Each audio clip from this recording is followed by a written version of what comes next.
कि पूरे पाकिस्तान से वाहिद एमएलए रहीम बलोच थे जो बिना मुकाबला मुंतखब होकर असम्बली में पहुंचे और लियारी के अवाम की खिदमत की, वफाक में लोगों को नौकरियां दी।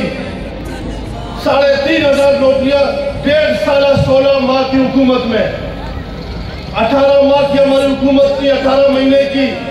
लेकिन चूंकि मेरे वालिद साहब 2 महीने बाद असम्बली पहुंचे और उनकी मुद्दत 16 महीने थी और 16 महीने में उन्होंने लियारी के लोगों को 3,500 नौकरियां दी, जो PIA, steel mill, KPT, port Qasim, मुख्तलिफ इदारों में, रेलवे, उनको नौकरियां दी।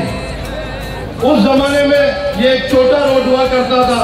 जब रहीम बलोच मेरे वालिद मरहूम MLA बने तो इस रोड को पुख्ता किया या कटिंग हुई और ये रोड आज छोड़ा है जो बड़ा है, जहाँ पर हम जलसा कर रहे हैं। ये उस मरहूम मेरे वालिद साहब के मरहूम ने मिन्नत है कि उन्होंने ये की और हम फख्र महसूस करते हैं उसकी जद्दोजहद पर। आज कोई करप्शन का इल्जाम रहीम बलोच पर नहीं है। आज कोई ये नहीं कह सकता कि रहीम बलोच करप्ट था। आज कोई ये नहीं कह सकता कि रहीम बलोच ने कहां से करप्शन की है। वो एक ईमानदार शख्स थे, वो अल्लाह के खौफ से डरते थे। उन्होंने लियारी के अवाम की खिदमत की, उन्होंने पार्टी के ख्यालों के साथ रहकर पार्टी में जद्दोजहद की। आज हम फखरिया उसकी बरसी मनाते हैं, आज हम शाह जाते हैं, हमें इज्जत मिलती है। मैं रहीम बलोच का बेटा हूँ, पार्टी हमें इज्जत देती है और लियारी के लोग हमें इज्जत देते हैं। इन बातों के साथ मैं शुक्रिया अदा करता हूँ करमुल्ला वकाती साहब को, तो मैंने कहा मुझे शुक्रिया का मौका दे, क्योंकि यहाँ तो डिस्ट्रिक्ट साउथ ने बहुत बड़ा मजमा जमा किया है।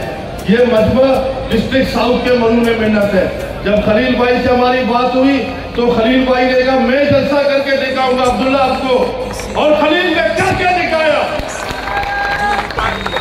आज अवाम का जो जज्बे गफीर है, ये डिस्ट्रिक्ट साउथ के अहदेदारों की मेहनत है, ये सिटी के अहदेदारों की मेहनत है, ये UCs के अहदेदारों की मेहनत है, ये पाकिस्तान पीपल्स पार्टी के सीनियर वर्कर